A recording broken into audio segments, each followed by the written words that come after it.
you gonna sit there and you know, it's like you're like, you know, like if you're out with your girl and some dude comes over and spits in your face. Yeah, It's like I'm gonna there's fight him. no more like there's almost like there's no thing you could say.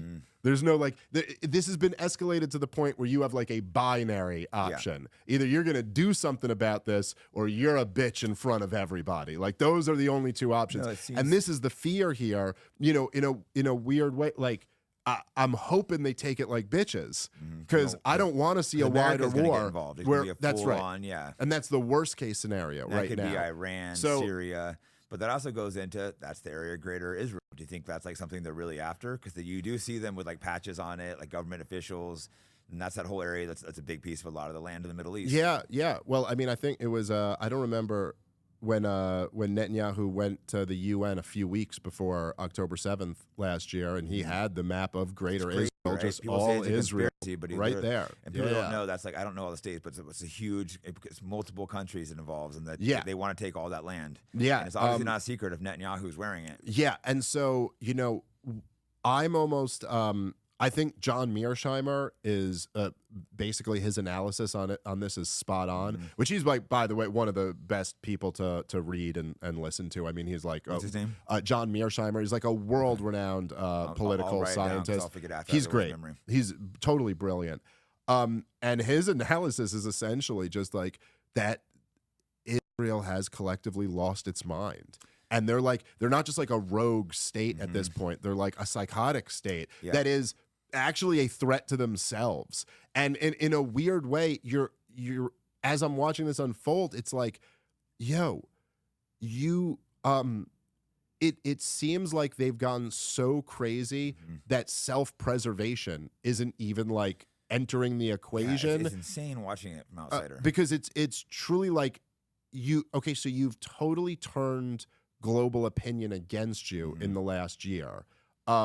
You have, you know, the atrocities that you've committed are on full display for the world to see, to the point that I think there's no putting that toothpaste back in the tube. Like, I don't think it's the young people aren't going to forget. Well, especially that's right. Especially for the younger generation. I don't know that I'd say the view of Israel and Jews in general that has kind of been the orthodox view for, say, the last 50 years, where Jews are kind of broadly, to our parents' generation, are broadly viewed as, the group who were the victims in World War II, who have been victims. You know what I mean? Like that. That's never going to be how people look at you again. That's gone now. You've totally, the game has been exposed in a way that it never has before. And in this moment, you're looking to escalate. Like you're looking to pick a bigger and a bigger fight. You know, I don't know where all this ends up, but I am pretty blown away that just for their own self-interest, like that Netanyahu's war cabinet isn't just like, okay, declare victory and come home now. We did it. You know, like we responded. I honestly can't believe it's gone on this long, and I'm pretty worried about where it's going. Yeah. I feel like maybe he made some kind of deal with Trump, like when he gets in, that they'll go with Iran or something. Well, Trump's being like, Iran tried to kill me. He's like, come on. Well, it's something, man. And the way this is just being put out there, it's almost like a weird thing, like where you're like, even to people like Matt Gaetz or like the people who are pushing this narrative that Iran tried to kill Trump or is like has a team that's trying to kill him or something. It's like, so why are you not pushing for war with Iran then? Exactly. I mean, if that's real, then shouldn't we declare war today? Exactly. Like, why they're trying to kill our president? How would you not? How would your neck? Like, I could only take that position seriously if you also said, "And I've drafted a declaration of war that I want to hold a vote on tomorrow with Iran." And seeing as how you don't want to do that, and not one shred of evidence has been presented to the American people that Iran had anything to do with this, I'm after. You know, the war in Iraq and the war in Afghanistan and the war in Libya and in Syria and in Yemen and after COVID and after Russia collusion and after, you know, all this shit. Lie after lie Forgive me if my default starting point is I don't believe you until I see some goddamn evidence, you know? Point now. So like, that's, but unfortunately it's like, in terms of like,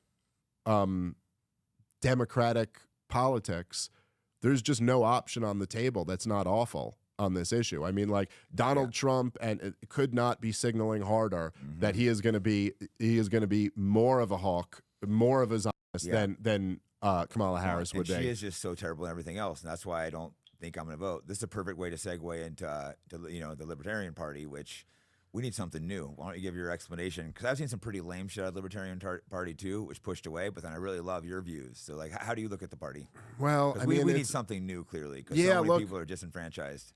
Oh yeah, well I certainly agree. We need something new, and like, look, it's the Libertarian Party has a lot of the same problems that all political parties have, and that you end up getting, like look, in the same way that if you think about, like, I don't even know who the example, but you think about like Tucker Carlson or someone like that, who I just absolutely love. Oh, Tucker, he's the only journalist that are like mainstream journalist. He's great.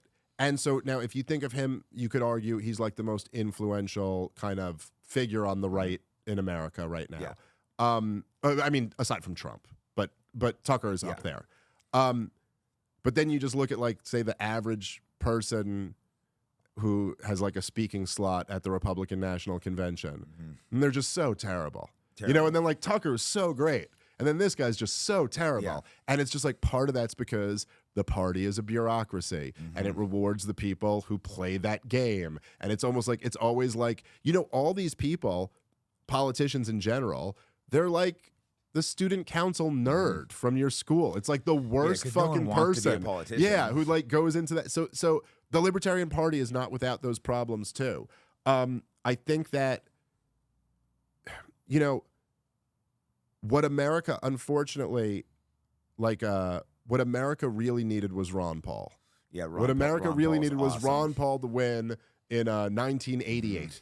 Ron Paul was supposed to win the presidency. So better off right now, or they would have killed him. Dude, that's probably more likely. But I did like my buddy Scott Horton, who's totally brilliant. By the way, check out his new book. I think is coming out soon, called Provoked, and it's the history of the war in Ukraine. It's so good. It's really long, but it's so good. And I want to talk about Ukraine, but we're not going to have time now. That's fine. I really want to talk about do that next time, with you, but I'm looking like that's an hour, at least an hour. Yeah. No, I hear you. Yeah, we just got. I know. There's always too much.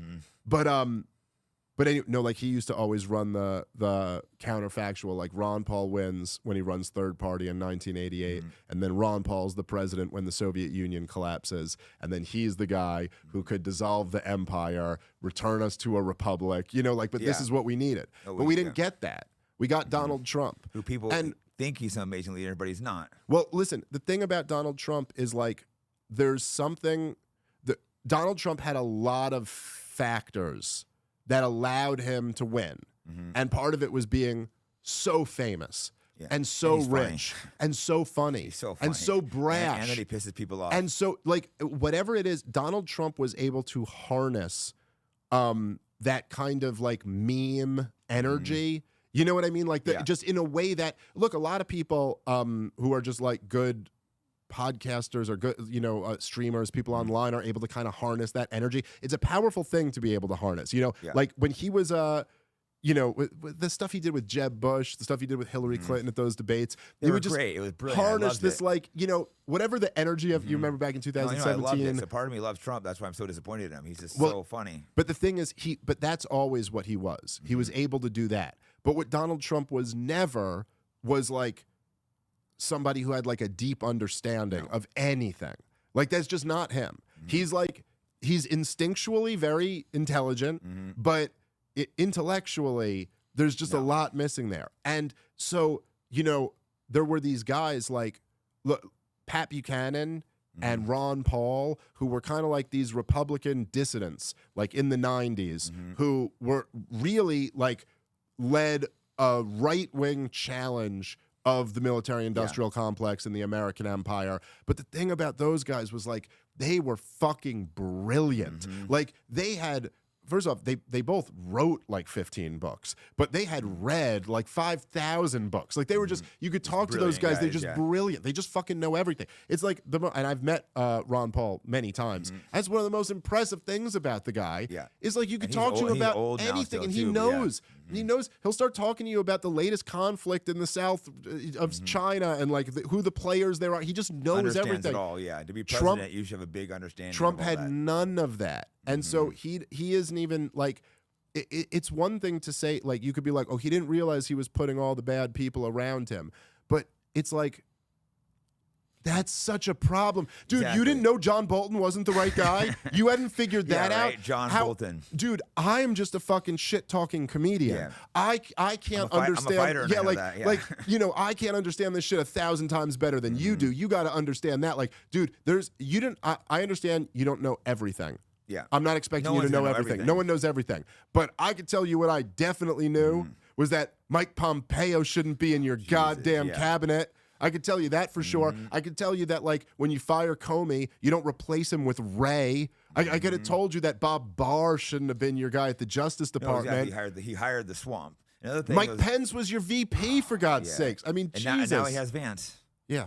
You know, which I guess is a slight improvement over, like, you know, there were rumors that he was going to go with Rubio, but the fact that there were even rumors that it could even be plausible that Rubio might have been your pick, It's just like, embarrassing. Jesus, man. Yeah, Pat Buchanan's interesting because my parents were liberal. I grew up like, oh, he's this bad guy. And recently I stumbled across some speeches and stuff. I'm like, oh, this guy is badass. I need to go watch more of his stuff and read some of his books. Yeah, no, he is the best, dude. His books are incredible too, dude. Like, I can't. First of all, he's an incredibly talented writer. Like, he was a speech writer. That's how he gets. So he's just like they're fun books to read. Yeah. But he is so goddamn brilliant, dude. And no, he was one of like the OG, like, real conservatives who had the balls to break with the conservative movement when they were going in such an awful direction. Yeah. And it was really at the end of the Cold War is when he broke off from, like, kind of the more mainstream conservatives that went in the direction of, like, terror wars and everything awful. I saw a funny video. I think it was some AIPAC person or something. They jumped on stage, like, booing him. He just shoved him right off the stage. Like, get out of here. Like, Oh, this guy's awesome. yeah. I know what you're talking about. Yeah. Get off, fuck So off the stage. that was, I believe that was from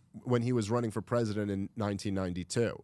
So he basically, if you could imagine, like, the Soviet Union collapsed in 91. So this was the next year. And he was running, like, a campaign that it was basically like, look, now we're going back to being a normal country. We're not cold warriors anymore. We're going back to being what the founders envisioned for us. And, you know, if, like, honestly, like, if we lived in a better world, he would have won.